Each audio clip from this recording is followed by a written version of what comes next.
Shalom, saudara-saudara yang terkasih di dalam Tuhan. Selamat pagi, selamat menyambut hari yang baru. Kita akan memulai hari ini dengan merenungkan kebenaran firman Kristus yang tentunya ini bisa menjadi bekal bagi renungan kita di sepanjang hari ini.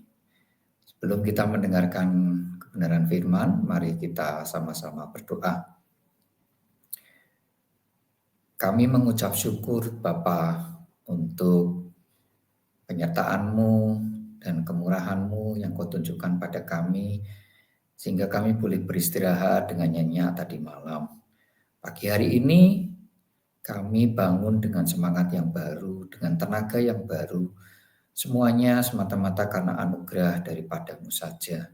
Kami boleh diberi kesempatan untuk berkarya, kami boleh diberi kesempatan untuk bekerja, kami boleh diberi kesempatan di dalam kekuatan dan keseluruhan kepenuhan dari Allah pada pagi hari ini, sehingga kami dapat menuntaskan segala kewajiban dan tanggung jawab kami. Kiranya Engkau menyertai kami dan menjadikan apapun yang kami lakukan pagi hari ini berhasil. Sebelum kami memulai aktivitas kami rindu untuk berjumpa dengan Engkau, Tuhan, pribadi lepas pribadi, melalui kebenaran firman yang akan kami renungkan sebentar lagi. Kiranya Roh Kudus membuka mata hati dan pikiran kami, sehingga kami boleh diterangi oleh kasih Tuhan, sehingga kami diberikan hikmat untuk mengerti apa isi firman Tuhan yang kami dengar. Roh Kudus, baca tanah hati kami, curahkan hikmat-Mu, berikan karunia-Mu pada setiap kami, sehingga firman Tuhan yang sebentar kami akan dengar dapat tertanam di dalam hati kami, tidak kembali sia-sia, namun boleh bertumbuh, berbuah untuk kemuliaan Tuhan. Terima kasih Bapa, kami siap merenungkan kebenaran firman-Mu hanya di dalam nama Tuhan kami, Yesus Kristus. Amin. Renungan pagi hari ini diambil dari Injil Lukas pasal 12 ayat 13 sampai 21. Kita akan membaca kebenaran firman Tuhan dari Injil Lukas pasal 12 ayat 13 sampai 21. Perikop ini diberi judul Orang Kaya yang Bodoh. Seorang dari orang banyak itu berkata kepada Yesus, "Guru, katakanlah kepada saudaraku supaya ia berbagi warisan dengan aku." Tetapi Yesus berkata kepadanya, "Saudara, siapakah yang telah mengangkat aku menjadi hakim atau pengantara atas kamu?" Katanya lagi kepada mereka, "Berjaga-jagalah dan waspadalah terhadap segala ketamakan.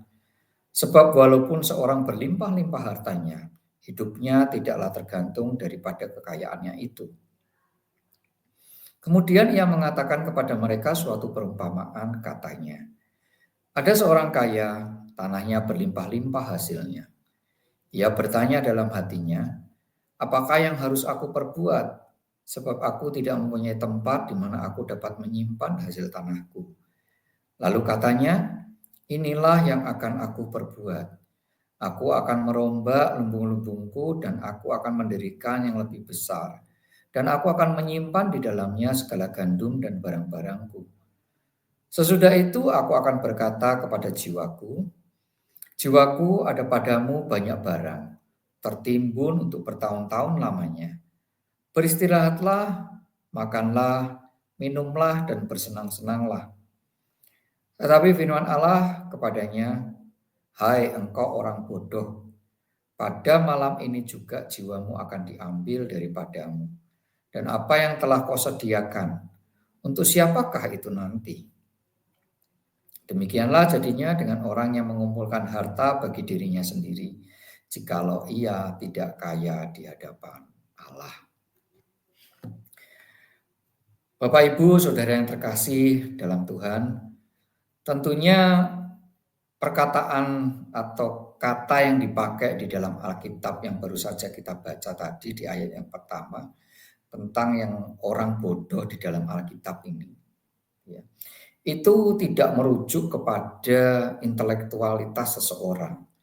Artinya kata bodoh di sini bukan berarti bahwa orang kaya ini IQ-nya rendah atau bodoh dalam arti literally gitu ya, bodoh yang sebenarnya. Kata bodoh di sini sebetulnya diambil atau dipakai oleh Alkitab untuk menunjukkan bahwa orang yang meletakkan pengharapan yang keliru itu seperti orang yang bodoh. Ya. Walaupun dia itu kaya, tetapi dia meletakkan pengharapannya itu keliru. Nah, itu disebut oleh Alkitab, seseorang yang meletakkan pengharapan di tempat yang keliru, itu seperti orang bodoh.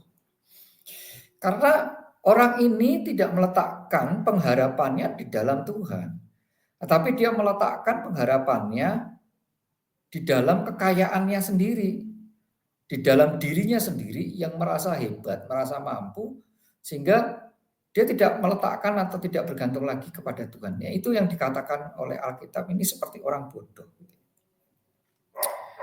Perikop ini sebetulnya cukup unik menurut saya karena kekayaan ini banyak sekali diulas, dibahas di dalam Alkitab dari Perjanjian Lama sampai dengan Perjanjian Baru.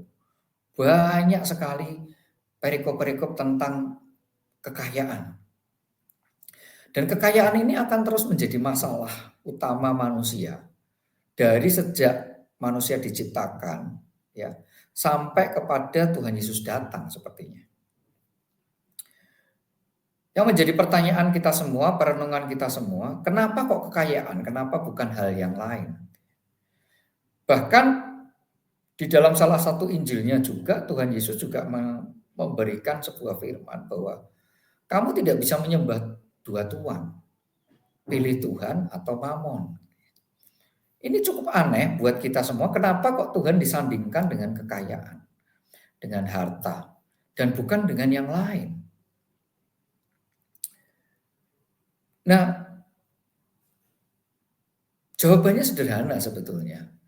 Memang hal-hal yang lain itu bisa membawa kepada dosa ya, seperti mungkin ya orang bisa sombong dengan kesehatan, artinya orang yang sehat bisa merasa lebih daripada orang yang sedang sakit ya. Tetapi ini kasuistik dan tidak berlaku umum, jarang sekali gitu ya. Atau orang yang pandai gitu, kepandian gitu ya, bisa membuat orang merasa lebih daripada orang yang lain gitu ya. Tapi sekali lagi ini pun juga jarang gitu ya. Atau tidak seluruhnya dia bisa menggantikan Tuhan. Atau dosa-dosa yang lain yang justru lebih kelihatan gitu ya, itu malah jelas sekali tidak membuat seseorang itu atau dosa itu bisa disandingkan dengan Tuhan. Sudah jelas manusia bisa membedakan gitu ya. Tapi kalau kekayaan ini sesuatu yang tidak terlihat dan bisa menipu gitu. Karena secara duniawi kekayaan bisa dipandang sebagai sesuatu yang keberhasilan gitu ya. Artinya justru kekayaan itu justru kadang juga menjadi tolok ukur atas keberhasilan dia atau bahkan justru berkat Tuhan atau orang yang diperkenanan Tuhan. Sehingga kekayaan ini menjadi sebuah jebakan yang berbahaya. Makanya Alkitab terutama di dalam Injil Yesus terang-terangan membandingkan antara Tuhan dan kekayaan. Nah, ini kita nggak bisa pilih dua-duanya. Artinya ini tidak bisa selaras. Ini harus salah satu. Dan kenapa kekayaan bukan yang lain? Jawabannya cuma satu. Jawabannya sederhana sekali. Yaitu bahwa kenapa kok Tuhan bisa disandingkan dengan kekayaan? Karena hanya kekayaan saja yang bisa memberikan kepada manusia sesuatu yang seharusnya hanya diberikan oleh Tuhan. Saya ulangi, kenapa kekayaan bisa disandingkan dengan Tuhan? Karena hanya kekayaan saja yang bisa memberikan sesuatu kepada manusia yang seharusnya itu hanya bisa diberikan oleh Tuhan. Kekayaan bisa membuat orang sombong karena kekayaan bisa menyediakan kekuasaan. Ya, orang yang kaya bisa punya kuasa. Bahkan orang yang punya jabatan bisa kalah dengan orang yang punya kekayaan. Orang yang punya jabatan tertentu di dalam negara, pejabat-pejabat itu bisa kalah dengan orang yang kaya. Artinya orang yang kaya ini jauh lebih berkuasa dan bisa mengatur setiap orang. Nah, kekuasaan ini seharusnya hanya bisa disediakan oleh Tuhan. Kuasa yang datangnya dari Tuhan itu bukan untuk berkuasa di dalam dunia, tetapi kuasa yang diberikan oleh Tuhan justru itu untuk memerangi kejahatan yang ada di dunia. Jadi twisted ya, artinya kuasa tetapi difungsikan dalam bentuk yang lain. Nah, kekayaan juga seolah-olah bisa memberikan kebahagiaan. Banyak orang yang mencari kekayaan karena dia berpikir bahwa kalau saya kaya, kalau saya punya uang maka saya bahagia. Padahal yang sebenarnya, yang sesungguhnya, kebahagiaan yang sejati itu hanya bisa ditemukan di dalam Kristus. Seseorang yang memiliki Tuhan di dalam hidupnya itu pasti bahagia. Nah, orang yang mengejar kekayaan, yang berpikir bahwa kekayaan bisa memberikan kebahagiaan, pada waktu dia mendapatkan kekayaan itu, endingnya dia tidak akan bahagia. Kenapa? Karena kalau orang mengejar kekayaan, dia pasti mengorbankan yang lain. Keluarganya, kesehatannya, masa mudanya, dan sebagainya. Yang ujungnya setelah dia dapat, malah justru empty karena dia kehilangan hal yang lebih penting di dalam hidupnya. Atau yang lebih bahayanya adalah dia kehilangan Tuhan. Nah, ini banyak sekali terjadi di dalam perjanjian lama maupun di dalam perjanjian baru. Contoh-contoh orang yang mendapatkan kekayaan tapi justru kehilangan Tuhan, atau mendapatkan kekuasaan tapi justru kehilangan Tuhan. Nah, kekayaan seolah-olah juga bisa memberikan keamanan bagi dirinya sendiri, seperti orang yang kaya ini seolah-olah dia merasa aman kalau kalau dia punya banyak duit gitu ya. Padahal seharusnya keamanan kita itu diletakkan di dalam Tuhan. Nah, yang terakhir, bisa jadi kekayaan itu juga bisa memberikan kepastian hidup akan masa depan. Nah, ini yang seringkali dicari oleh manusia. Manusia merasa bahwa semakin dia pasti tentang hidupnya di masa depan, maka dia akan semakin tenang gitu ya. Nah, padahal siapa yang bisa memberikan kepastian hidup yang sesungguhnya kalau bukan Tuhan? Nah, kalau si orang kaya yang bodoh ini bersandar pada kekayaannya yang seolah-olah bisa memberikan kepastian hidup di masa depannya. Sehingga Tuhan mengingatkan bahwa kalau kamu diambil nyawanya malam malam ini, apa gunanya semuanya itu? Karena itu adalah sesuatu yang semu, sesuatu yang fana yang ada di dunia ini. Ya. Kalau kita melihat dalam perikop yang kita baca ini, sebetulnya orang kaya ini juga tidak melakukan dosa yang jelas, yang terang-terangan ya. Tidak seperti anak bungsu, kalau kita boleh membandingkan tentang sama-sama orang yang mendapatkan kekayaan ya. Si anak bungsu ini jelas-jelas melakukan banyak sekali dosa. Dia main main perempuan, main pelacur, dia berjudi, dia melakukan banyak sekali dosa terang-terangan. Orang kaya ini enggak. Dia tidak berjudi, dia juga tidak main pelacur, dia juga tidak melakukan hal-hal yang bertentangan jelas-jelas dengan 10 perintah Allah atau dengan dosa yang terang-terangan gitu, enggak loh. Orang kaya ini enggak foya-foya, dia juga enggak belanja-belanja gitu ya, enggak membelanjakan kekayaannya dengan berlebihan, enggak. Kesalahan dia cuma satu, dia menyimpan hartanya untuk dirinya sendiri. Dan di dalam hidupnya itu tidak ada Tuhan. Di dalam hidupnya cuma ada satu, yaitu dirinya sendiri.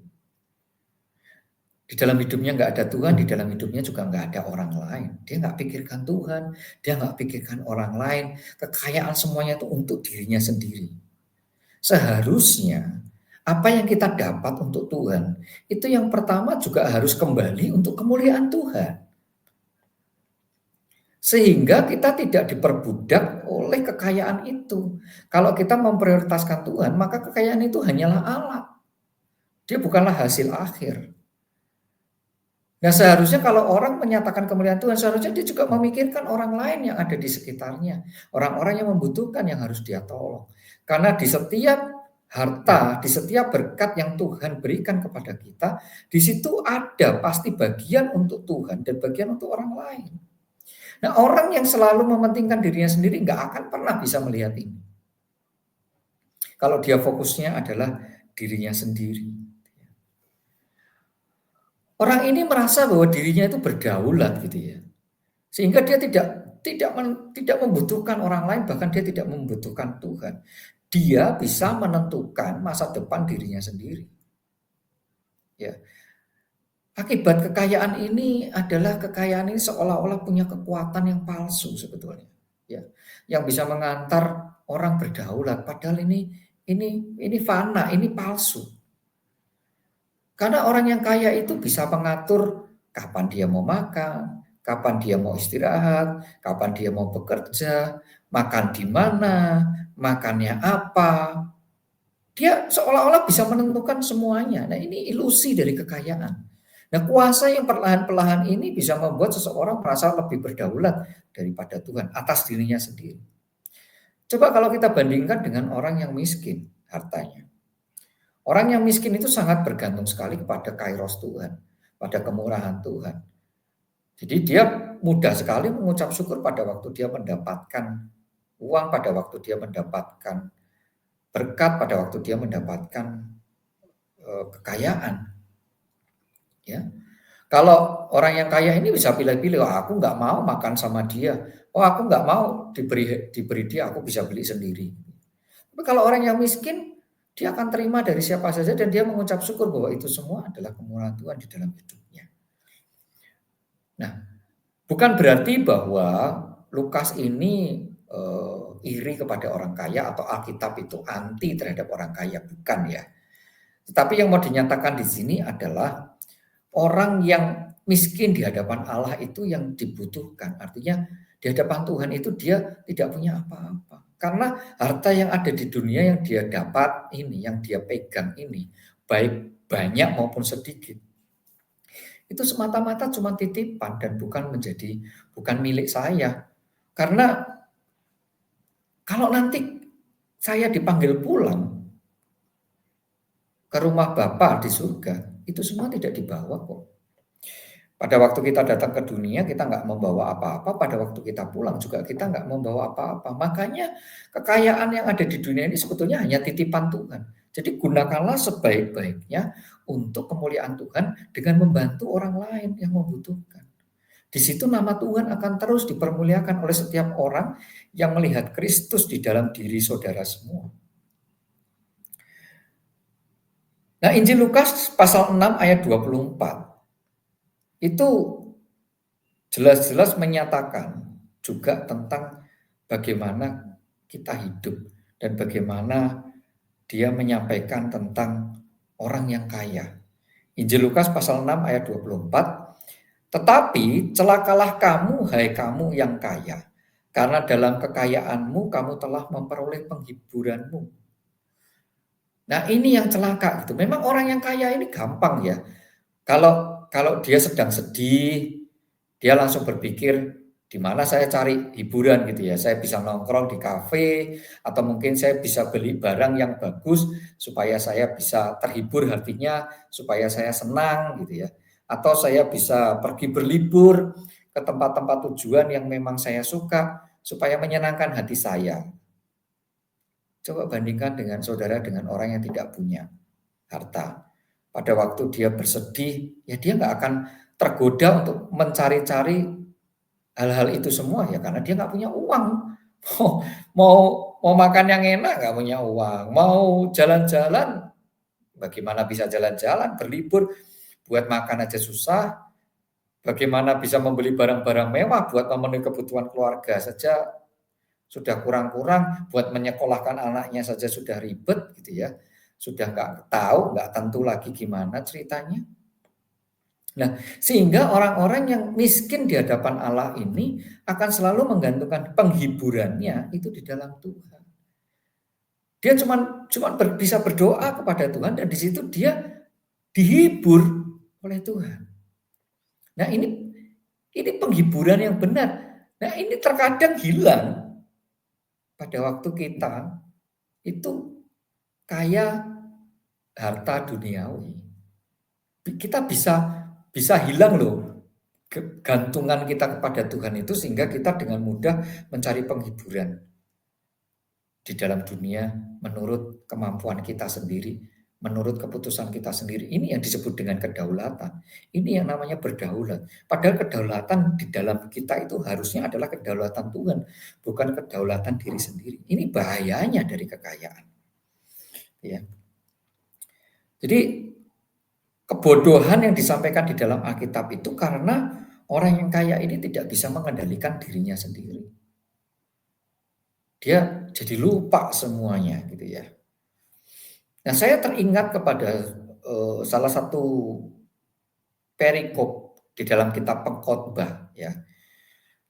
Kitab Pengkhotbah ini ditulis oleh seorang raja yang kaya gitu ya. Alkitab memberitahu kita semua bahwa tidak ada manusia yang lebih kaya sebelumnya atau lebih kaya lagi sesudah orang ini lahir. Namanya adalah Raja Salomo. Raja Salomo ditetapkan oleh Tuhan adalah orang yang paling kaya yang pernah ada di dunia ini. Dan yang kedua, Salomo juga diberikan hikmat yang luar biasa yang melebihi dari setiap manusia yang ada. Jadi rasa-rasanya kitab Pengkhotbah ini cukup sah ya untuk dipakai sebagai sebuah referensi kalau kita menganggap sederhananya saja, selain bahwa memang ini adalah firman Tuhan, itu adalah sesuatu yang absolut gitu ya. Tetapi kalau kita melihat ini ditulis oleh orang yang berhikmat, ditulis oleh orang yang kaya, memberi nasihat kepada kita semua tentang yang namanya bahaya kekayaan. Rasa-rasanya ini sudah sangat-sangat kuat. Yang pertama, ini adalah firman Tuhan dipenuhi oleh Roh Kudus di dalam menulis. Yang kedua, ditulis oleh orang yang berhikmat ya, secara manusia. Yang ketiga, ditulis oleh orang yang kaya sehingga kalau dia memberikan nasihat tentang kekayaan ya tentunya kita harus dengar dong. Ya. Nah, Pengkhotbah pasal 6 ayat 1, 2 dan 6 ya. Pengkhotbah pasal 6 ayat 1 dan 2 dan 6. Ada suatu kemalangan yang telah kulihat di bawah matahari yang sangat menekan manusia. Orang yang dikaruniai Allah kekayaan, harta benda, dan kemuliaan, sehingga ia tak kekurangan suatu pun yang diingininya. Tetapi orang itu tidak dikaruniai kuasa oleh Allah untuk menikmatinya, melainkan orang lain yang menikmatinya. Inilah kesia-siaan dan penderitaan yang pahit. Biarpun ia hidup 2 kali 1000 tahun, kalau ia tidak menikmati kesenangan, bukankah segala sesuatu menuju satu tempat? Saudara, Salomo menasihati kepada kita bahwa celakalah orang yang dikaruniai harta benda dan kekayaan dunia, tetapi tidak diberikan kuasa untuk menikmati. Ini nggak ada bedanya dengan orang kaya yang bodoh yang kita baca di Injil Lukas gitu ya. Dia menumpuk kekayaan, diberikan harta benda yang begitu banyak, tapi dia mati gitu, kehilangan nyawanya ya. Buat apa itu semua? Sama Salomo juga, buat apa kalau orang itu nggak bisa menikmati, gitu ya. Misalnya nggak sehat, sakit misalnya, walaupun dia kaya buat apa? Kita sama-sama belajar dari peristiwa COVID beberapa tahun yang lalu, gitu ya, bahwa kekayaan seolah-olah tidak ada artinya saat orang itu kena virus COVID. Beli oksigen aja susah, beli obat aja repot gitu ya. Banyak orang punya kekayaan bisa dibeli bahkan memberikan seluruh hartanya juga nggak bisa selama. Atau orang yang terkena penyakit ganas gitu ya, penyakit yang tidak ada obatnya. Dia bisa menggadaikan seluruh hartanya tapi tetap aja tidak bisa membeli kesehatannya. Atau orang yang justru mencari kekayaan di sepanjang masa mudanya sehingga dia mengabaikan keluarganya dan setelah dia mendapatkan kekayaan itu justru dia kehilangan keluarganya, entah itu bercerai, entah anaknya justru menjadi orang yang tidak benar dan sebagainya sehingga akhir hidupnya justru dipenuhi dengan kesedihan. Nah, ini semua adalah pembelajaran bagi kita semua bahwa kekayaan itu bukanlah Tuhan yang benar. Kekayaan itu adalah sebuah ilusi yang membuat manusia justru bisa kehilangan Tuhan dan bisa kehilangan dirinya sendiri. Ini yang bahaya dari kekayaan yang seolah-olah menjadi ilusi dan ini terus dikejar oleh manusia sampai dengan hari ini. Orang yang kaya yang disampaikan oleh pengkhotbah ini nggak menikmati, anak cucunya juga nggak menikmati, sehingga bisa jadi kekayaan itu dirampas oleh orang lain. Sebetulnya untuk apa? Kalau hidup itu penuh dengan ketidakpuasan, hidup dengan ketamakan gitu ya. Nah, di ayat yang pertama tadi kita kembali pada Injil Lukas perikop yang menjadi pokok renungan kita pagi hari ini tentang orang kaya yang bodoh. Kalau kita melihat di situ yang Injil Lukas yang ayatnya yang pertama pasal 12 ayat pertama, di situ Yesus ada orang bertanya tentang yang namanya harta warisan gitu ya. Dari mulai harta warisan, kenapa Yesus menegur tentang ketamakan, mengingatkan kita kepada ketamakan. Yang pertama, pada waktu orang ini menanyakan tentang harta waris kepada Tuhan. Ini sebetulnya suatu pertanyaan yang keliru gitu ya. Karena urusan Tuhan datang ke dunia itu bukan tentang ngurusi harta duniawi kita semua gitu. Bukan ngurusin hartamu gitu. Yesus datang ke dunia itu buat ngurusin keselamatanmu supaya bisa pulang ke surga. Itulah harta yang sesungguhnya. Bukan bicara tentang harta waris. Buat apa Yesus datang ngurusin harta waris? Sehingga dia tidak mau menjadi perantara untuk harta waris. Itu sama saja dengan orang-orang yang menempatkan hamba Tuhan untuk bertanya tentang bisnis atau tentang harta duniawi. Ini sama saja mencobai seperti orang ini mencobai Tuhan. Saya beberapa kali juga ditanya oleh orang atau mungkin jemaat gitu ya, bertanya bahwa, "Pak, tolong saya didoakan bisnis saya supaya berhasil. Pak, kira-kira kalau saya buka bisnis di tempat ini, saya beli tanah ini, kira-kira kalau saya bikin bisnis ini bisa berhasil apa enggak?" Lah memangnya saya ini dukun gitu ya, paranormal yang bisa membuat bahwa bisnismu tuh berhasil gitu. Ya kalau mau bisnis berhasil ya berdoa dan bekerjalah. Bekerja yang benar pasti Tuhan akan menyertai kita gitu ya. Tuhan akan membuat usahamu itu berhasil kalau kamu tuh mau bekerja keras dan kamu hidup benar. Bukan karena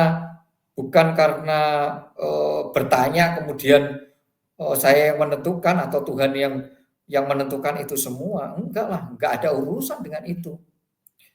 Hamba Tuhan yang benar seharusnya mengurusi tentang rohani seseorang, bagaimana supaya orang ini bisa selamat pulang ke surga. Terlepas dia kaya atau miskin itu tergantung pada usaha dia sendiri dan tergantung pada kemurahan Tuhan dan tergantung pada berkat Tuhan, nggak ada urusannya dengan doa hamba Tuhan atau restu seperti ini gitu ya. Nah jadi terkadang orang menempatkan ini keliru bahwa seolah-olah eh, Tuhan ini hanya dipakai untuk mendapatkan suatu kekayaan.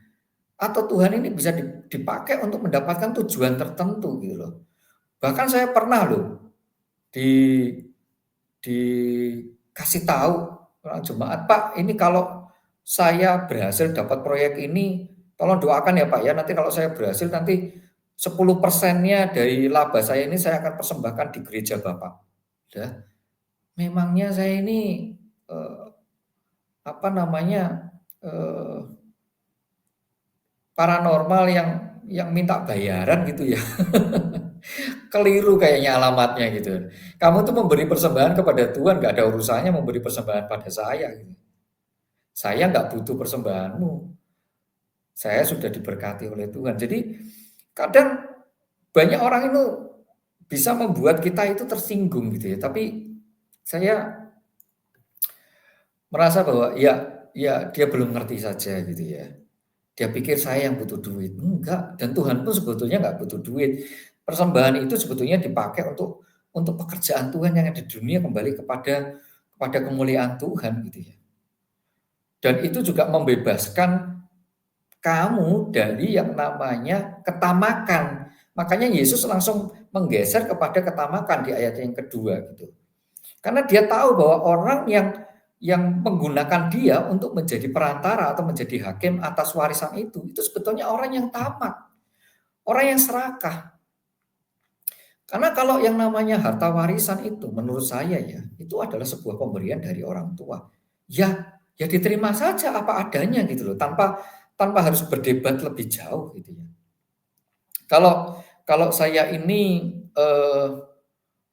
punya anak 3 gitu dan saya punya sawah itu 3 petak yang mungkin luasnya berbeda dan lokasinya juga berbeda dan kemudian saya membuat wasiat dan harta waris untuk anak saya, ya mereka tidak boleh iri kepada satu dengan yang lain karena luasannya berbeda atau lokasinya berbeda. Dan itu hak hak dari orang tua yang memberikan harta waris dan seorang anak tentunya menerima itu saja, wong itu pemberian kok. Namanya juga pemberian, kenapa harus ribet ya? Kenapa harus menuntut? Kan aneh. Nah, Yesus paham bahwa dia mau dipakai oleh orang ini untuk menjadi hakim atas ketamakan dia. Makanya diberi nasihat, hati-hati dengan ketamakan karena itu bisa membuat kamu kehilangan Tuhan. Karena sesungguhnya kekayaan itulah Tuhanmu, mamon itulah Tuhan. Ya. Nah, Saudara, mungkin kalau di zaman dulu gitu ya, atau ya zaman sekarang mungkin ya, sebagian orang masih ada berhala-berhala secara fisik, mungkin kita bisa bedakan gitu ya secara jelas ya. Bahwa menyembah patung dan sebagainya itu jelas berhala, atau pergi ke dukun, ke paranormal itu jelas berhala gitu ya. Kita mungkin bisa dengan cepat mendeteksi itu. Tetapi tahukah Saudara bahwa berhala pada hari-hari ini terutama di dalam gereja, dalam orang-orang Kristen itu adalah bahayanya kekayaan. Ini adalah berhala yang paling berbahaya.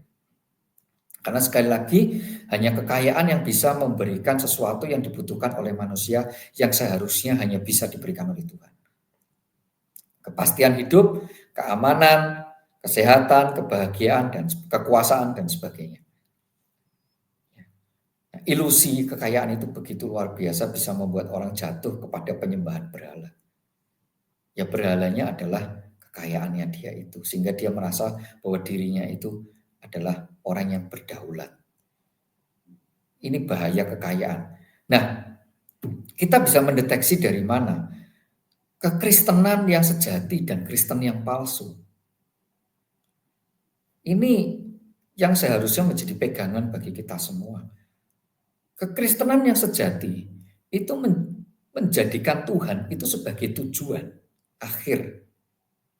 Nah, Kristen yang palsu itu menjadikan Tuhan sebagai alat untuk mencapai tujuan. Ya, jadi ini sulit dibedakan karena baik Kristen yang sejati maupun Kristen yang palsu sama-sama ada Tuhannya. Jadi kalau berhala yang lain itu kan Tuhannya beda gitu ya. Atau patung jelas gitu ya. Atau mungkin Tuhan yang lain gitu ya. Itu jelas beda ya. Kalau ini sama-sama yang kita sembah adalah Tuhan Yesus. Sama nih. Sama-sama ada Tuhannya, sama-sama Tuhan Yesus yang kita sembah. Tetapi yang membedakan adalah Kristen yang sejati itu menjadikan Tuhan Yesus itu sebagai tujuan. Sedangkan Kristen yang palsu itu menjadikan Yesus sebagai alat untuk mencapai tujuan. Jadi ada sesuatu yang lebih tinggi daripada Yesus. Contohnya adalah orang kaya ini yang menjadikan Yesus sebagai tujuan untuk dia mendapatkan harta waris yang dia inginkan. Atau orang kaya yang bodoh ini yang dia berdoa kepada Tuhan, meminta berkat kepada Tuhan, atau mungkin zaman-zaman sekarang itu melayani untuk Tuhan, bekerja untuk Tuhan, tetapi tujuan akhirnya itu bukan Tuhan, tetapi tujuan akhirnya adalah untuk menumpuk kekayaan. Itu adalah berhala pada hari-hari ini. Jadi kalau kita itu menjadikan Tuhan Yesus itu hanya sebagai alat untuk kita bisa mendapatkan proyek, hanya sebagai alat untuk kita dapat berkarir, mendapatkan promosi, mendapatkan jabatan dan sebagainya. Kita sudah menyembah berhala. Harus cepat-cepat bertobat dan menjadikan Yesus itu sebagai satu-satunya Tuhan dan juru selamat. Gak ada yang lain. Jadi gak ada yang lebih penting di dunia ini daripada Tuhan Yesus itu sendiri. Yang benar adalah menjadikan semua yang ada di dunia ini untuk mencapai tujuan, yaitu kemuliaan Allah, menghadirkan kerajaan Allah di dunia ini. Nah itu baru benar. Makanya pakailah semua yang kamu punya di dunia ini. baik itu kepandaianmu, baik itu kekayaanmu, harta bendamu, semua yang kamu punya itu dipakai untuk pekerjaan Tuhan. Nah, itu akan membebaskan kita dari penyembahan berhala. Itu akan membebaskan kita dari namanya kedaulatan atas diri kita sendiri. Dan kita akan sepenuhnya bergantung sama Tuhan dan mengakui kedaulatan Tuhan.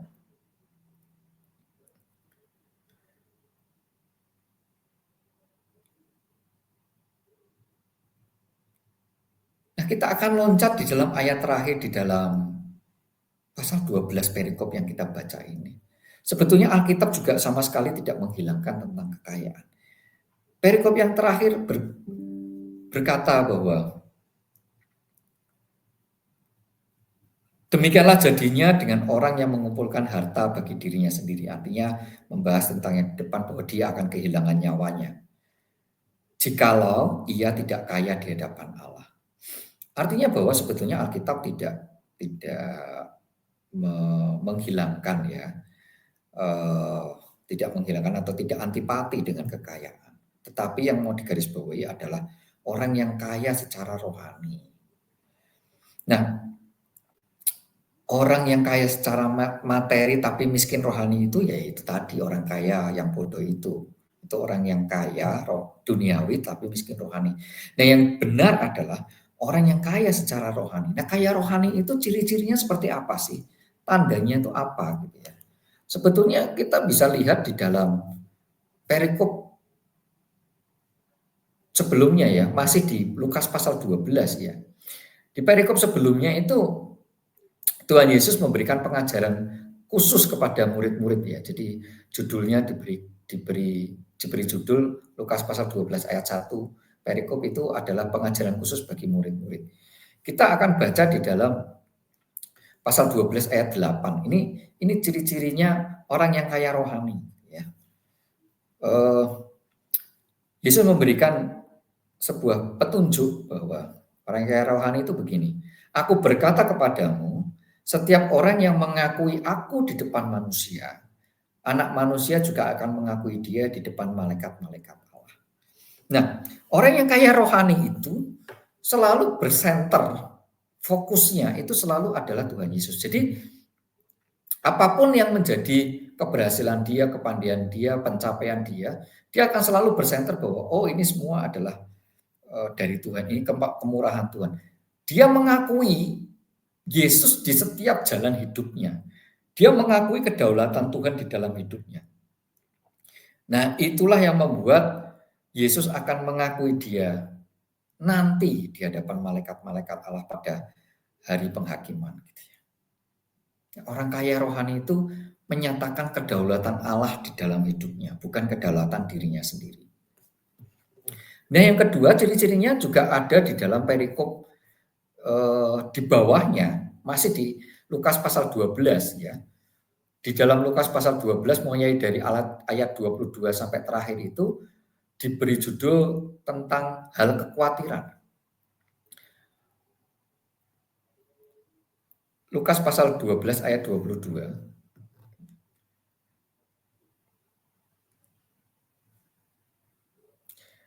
Yesus berkata kepada murid-muridnya, karena itu aku berkata kepadamu, janganlah khawatir akan hidupmu, akan apa yang hendak kamu makan, dan janganlah khawatir pula akan tubuhmu, akan apa yang hendak kamu pakai. Yesus memberi nasihat kepada kita semua bahwa kita nggak perlu khawatir, ya. Kalau kita baca selanjutnya ayat-ayat ini, jadi itu bercerita tentang kamu nggak perlu khawatir bahwa kesusahan sehari itu untuk satu hari saja gitu. Artinya Yesus memberikan sebuah petunjuk bahwa bergantunglah kepada Tuhan. Jangan pada pengertianmu sendiri dan jangan khawatir terus, karena kalau orang yang khawatir akan penghidupannya itu tidak akan pernah bisa melihat kerajaan Allah. Orang yang selalu khawatir dalam hidupnya tidak akan pernah bisa mengucap syukur. Orang yang selalu khawatir dalam hidupnya, fokus hidupnya adalah selalu mengejar materi-materi yang ada di dunia ini. Jadi dia tidak akan bisa melihat kerajaan Allah. Dia tidak bisa fokus untuk mengejar kedatangan Allah, mempersiapkan dirinya untuk kedatangan Yesus yang kedua. Tapi kalau kita percaya bahwa Tuhan memelihara hidup kita bekerja ya, tapi fokus hidup kita bukan untuk pekerjaan itu, bukan untuk pencapaian duniawi itu. Fokus kita adalah kedatangan Allah atau kerajaan Allah. Sehingga dalam bekerja itu ya kita akan tidak sembarangan atau tidak menghalalkan segala cara untuk mencapai tujuan kekayaan. Karena kita tahu bahwa bukan itu tujuannya. Tujuannya adalah kerajaan Allah yang akan kita datangkan di dunia ini dan kita pulang ke surga. Itulah tujuannya. Sehingga kita tidak pusing dengan duniawi dan kita tidak seret pada diombang-ambingkan pada apa yang ada di dunia ini. Nah itu sebetulnya yang menyelamatkan kita. Jadi kalau kita bekerja dan gak bermalas-malasan, saya yakin dan percaya bahwa Tuhan pasti akan memberkati kita semua. Jadi kita nggak perlu khawatir karena kekhawatiran itu menjauhkan kita dari melihat kerajaan Allah di dunia ini dan mengejar kerajaan Allah di dunia ini. Nah orang yang kaya yang bodoh itu tidak mencari kerajaan Allah, dia mencari kerajaannya sendiri. Dia terikat dengan mimpinya yaitu bagaimana dia bisa menimbun harta sebanyak-banyaknya disimpan di dalam lumbung. Jadi visi hidupnya membutakan dia.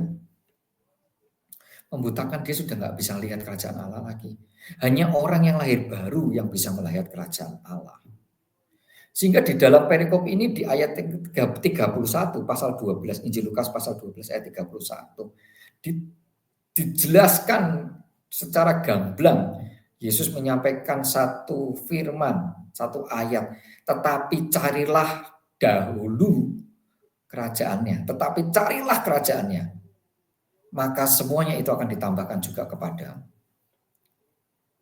Jadi kita diminta untuk mencari kerajaan Allah dan menghadirkan kerajaan Allah dulu di dunia. Enggak usah pusing dengan kerajaan dunia ini. Kita diminta untuk menghadirkan kerajaan Allah di dunia ini, bukan mencari kerajaan dunia ini. Baru semuanya itu akan ditambahkan. Supaya kita tuh nggak terjebak untuk mencari kerajaan kita sendiri, kerajaan-kerajaan di dunia ini, visi-visi dunia, tujuan-tujuan duniawi, yang justru malah kita kehilangan kerajaan Allah. Orang yang berfokus pada materi akan selalu mencari materi. Orang yang berfokus pada Allah akan selalu mencari Allah. Kita nggak bisa menjalankan ini dua-duanya. Fokus hanya satu. Nomor satu itu cuma satu. Nomor satu itu nggak bisa dua. Yang ada harusnya nomor satu dan nomor dua. Gitu. Nggak boleh. Makanya kamu tidak bisa menyembah dua Tuhan. Pilih Allah atau Mamon hari ini. Pilih Tuhan atau Mamon. Pilih Yesus atau kekayaan. Nggak bisa dua-duanya. Ini nggak bisa. Kalau kita memilih Yesus, kita pasti dilindungi, diberkati Tuhan. Dan kita pasti selamat pulang. Tapi kalau kita mencari kekayaan, mungkin kita akan kaya di dunia ini. Kita akan membangun kerajaan kita sendiri. Tapi kita pasti nggak selamat. Kita belum tentu bahagia. Kita belum tentu memiliki keamanan dan kepastian hidup di masa depan. Jadi mana yang mau kita pilih? Berdoalah seperti yang Tuhan Yesus ajarkan kepada kita semua, yaitu doa Bapa kami di dalam salah satu kalimatnya berkata, datanglah kerajaanmu, jadilah kehendakmu di bumi seperti di surga. Jadi bukan kehendak kita yang jadi, bukan kerajaan kita yang jadi, bukan kerajaan duniawi ini yang kita bangun, tetapi kita berusaha menghadirkan kerajaan Allah di dalam kehidupan kita di tengah-tengah dunia. Saya berdoa untuk saudara semua, supaya kita semua diberikan kekayaan rohani, kekayaan di dalam Kristus. Saya berdoa supaya saudara semua kaya dalam iman, kaya dalam pengharapan, dan kaya di dalam kasih. Tuhan Yesus memberkati kita semua, dan kiranya kepenuhan Allah dan kepenuhan Kristus Yesus ada di dalam saudara. Amin.